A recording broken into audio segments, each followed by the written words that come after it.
ശബരിമലയിൽ ശബരിമലയിലെ തീർത്ഥാടകർ മരിച്ചു. ആ, പുതുക്കോട്ടയിൽ വാഹനാപകടത്തിലാണ് 5 ശബരിമല തീർത്ഥാടകർക്ക് ദാരുണ അന്ത്യമുണ്ടായത്. കടയിലേക്ക് ലോറി പാഞ്ഞു കയറിയാണ് അപകടമുണ്ടായത്. 19 പേർക്ക് പരിക്കേറ്റു എന്ന് പറയുന്നു. തിരുവള്ളൂർ സ്വദേശികളാണ് അപകടത്തിൽപ്പെട്ടവർ. മനീഷ് മൂർത്തി നമുക്കൊപ്പം ചെന്നൈയിൽ നിന്ന് ചേരുന്നു. മനീഷ്, എന്തൊക്കെയാണ് വിവരങ്ങൾ? വളരെ വേദനാജനകമായ വാർത്തയാണല്ലോ അവിടെ നിന്ന് വരുന്ന, പുതുക്കോട്ടയിൽ നിന്ന്. പറയൂ.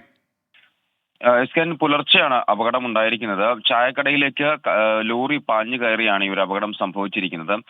5 തിരുവള്ളൂർ സ്വദേശികളാണ്. 5 പേരാണ് ഇപ്പോൾ മരിച്ചു എന്നുള്ള വിവരം പുറത്തു വരുന്നത്. അതിൽ 19 പേർക്ക് പരിക്കേറ്റിട്ടുണ്ട്. 3 വാഹനങ്ങളിലായി സഞ്ചരിച്ച തീർത്ഥാടകർ അവർ ഒരു കടയിൽ ചായ കുടിക്കാൻ, ഭക്ഷണം കഴിക്കാൻ, ലഘുഭക്ഷണം കഴിക്കാനായി നിർത്തിയതായിരുന്നു എന്നുള്ളതാണ് നമുക്ക് മനസ്സിലാക്കാൻ സാധിക്കുന്നത്. അവിടേക്കാണ് ലോറി പാഞ്ഞു കയറുന്നത്.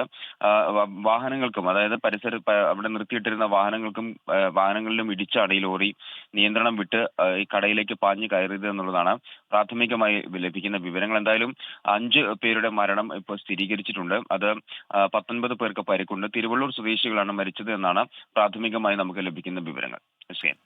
ഓക്കെ, ഈ തീർത്ഥാടകരിൽ ഒരാൾ സ്ത്രീയാണെന്ന് കൂടിയുള്ള വാർത്ത ഇപ്പോൾ വരുന്നുണ്ട്. എന്തായാലും ഏറ്റവും സങ്കടകരമായ വാർത്തയാണ് വന്നിരിക്കുന്നത്. ശബരിമല തീർത്ഥാടകർ 5 പേർ പുതുക്കോട്ടയിൽ വാഹനാപകടത്തിൽ മരിച്ചു. ചായക്കടയിലേക്ക് ലോറി പാഞ്ഞു കയറിയാണ് ഈ അപകടം ഉണ്ടായത് എന്നാണ് അറിയുന്നത്. അതിൻ്റെ ദൃശ്യമാണ് ഇപ്പോൾ പ്രേക്ഷകർ സ്ക്രീനിൽ കാണുന്നത്.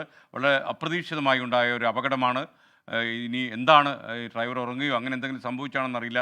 ലോറി പാഞ്ഞുവെന്നാണ്, മരണം പോലെ ലോറി പാഞ്ഞുവെന്ന് കയറി എന്നുള്ളതാണ് വരുന്ന വാർത്ത.